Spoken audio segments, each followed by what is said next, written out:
కర్నూలు జిల్లా ఆదోనిలో భారీగా ప్లాస్టిక్ గ్లాసులు కవర్లను అధికారులు స్వాధీనం చేసుకున్నారు. హెల్త్ ఆఫీసర్స్ డాక్టర్ సందీప్ ఆధ్వర్యంలో ఆకస్మిక దాడులు నిర్వహించారు. 50,000 రూపాయల విలువ చేసే ప్లాస్టిక్ గ్లాసులు కవర్లను సీజ్ చేశారు.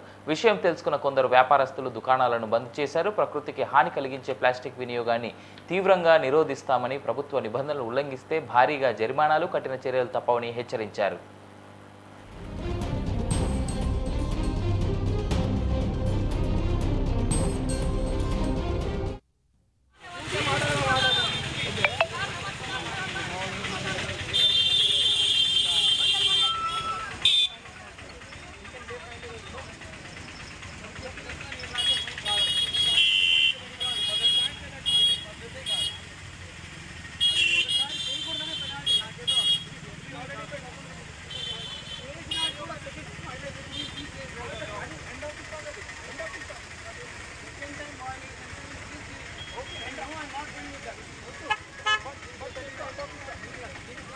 ఆధునిక ప్రజలందరికీ మేము తెలియజేసుకుంటుంది ఏమంటే, ప్లాస్టిక్ బ్యాన్ అనేది ఇప్పుడు కొత్తగా జరిగిందేమి కాదండి.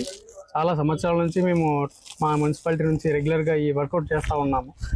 ఇప్పుడు కూడా మా రెగ్యులర్ షెడ్యూల్లో భాగంగా ఈరోజు మేము ప్రతి ఒక్క షాపు, ఇట్లా ట్రాన్స్పోర్ట్స్ కానీ ఎక్కడి నుంచి అంటే ప్లాస్టిక్ మన ఊర్లోకి ఎక్కడ ట్రాన్స్పోర్ట్ అవుతుందో ఫస్ట్ దాని మీద ఫోకస్ చేసుకున్నాము. ఇవాళకి ఇలాంటివి రెగ్యులర్గా జరుగుతాయి. ఇప్పటి నుంచి ప్రతి షాప్కి వెళ్తాము, ప్రతి రెస్టారెంట్ కానీ ఎక్కడైనా కూడా ప్లాస్టిక్ సింగిల్ టైం యూస్ ఒక్కటేసారి యూస్ చేసి మళ్ళీ డస్ట్బిన్ ఆదోనిలో కంప్లీట్ నిషేధించాలనేది ఈ ఇయర్ టార్గెట్గా పెట్టుకున్నాము. సో ప్రతి వారము ఒక దగ్గర జరుగుతుంది ఇలాంటివి, ఈ రైడ్స్ అనేటివి. సో ప్రజలందరూ మాకు సహకరించాలి. అట్లాగే ఇలాంటివి ట్రాన్స్పోర్ట్ చేసుకునే వాళ్ళు కానీ, ఇలాంటివి అమ్మే వాళ్ళు కానీ మేము అక్కడికి వెళ్ళినప్పుడు మాతో సహకరించాలని కోరుతున్నాము.